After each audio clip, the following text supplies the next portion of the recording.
Love ജിഹാദ് ഉണ്ടോ എന്നുള്ളതാണ്. ഇപ്പോൾ BJP-യുടെ തന്നെ പ്രധാനപ്പെട്ട വക്താക്കൾ ഞാൻ ഈ ലവ് ജിഹാദ് തന്നെ ബന്ധപ്പെട്ട ഒരുപാട് ചർച്ചകൾ പങ്കെടുത്താണ്.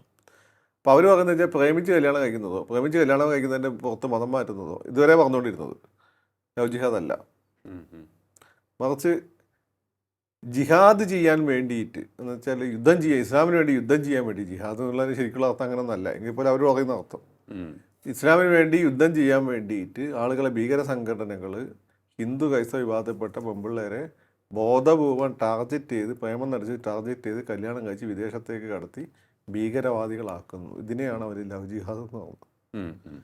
ഇങ്ങനെ ഒരു സംഭവം ഇല്ലയെന്നാണ് കർണാടക കോടതിയും കേരള കോടതിയും എല്ലാം പറഞ്ഞിട്ടുണ്ട്.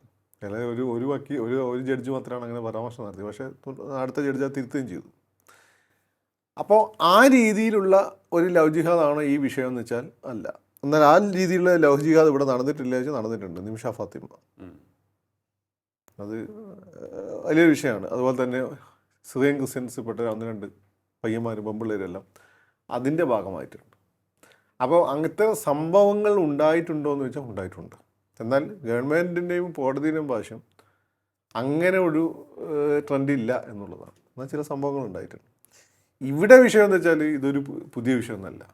ഇത് നമ്മുടെ നാട്ടിൽ പൊതുവേ നടക്കുന്നതാണ്. ഏതെങ്കിലും സമുദായത്തിൽപ്പെട്ട എതിർഭാഗത്തിൽപ്പെട്ട പെൺകുട്ടിയെ പ്രേമിച്ചില്ല, ഇവനൊക്കെ കല്യാണം കഴിക്കും. കല്യാണം കഴിക്കുന്നതിൻ്റെ ഒട്ടും ഇവനൊരു ഓഫർ വെക്കും, മതം മാറണം. പിന്നെ ഈ നാളെ എന്തിനാണ് കയറി മറ്റേ സമുദായത്തിൽപ്പെട്ട പെൺപിള്ളേരെ പ്രേമിക്കാൻ പോകുന്നത്? പിന്നെ സ്വന്തം സമുദായത്തിൽ നിന്ന് പ്രേമിച്ചാൽ പോലെ. മലബാറിലൊക്കെ ആണെങ്കിൽ ഏതാണ്ട് 6 മാസം കുടുംബ വീടുകളെല്ലാം സൽക്കാരായിരിക്കും. ചിക്കൻ കഴിച്ച് പണ്ടാറടങ്ങും. എന്തൊക്കെ സാധ്യത ഉണ്ട്. പിന്നെ ഇവനെന്തിനാ സമുദായത്തിൽ പോയി കെട്ടാൻ നിൽക്കുന്നത്? കെട്ടുന്നതല്ല, പ്രേമിക്കാൻ നിൽക്കുന്നത്.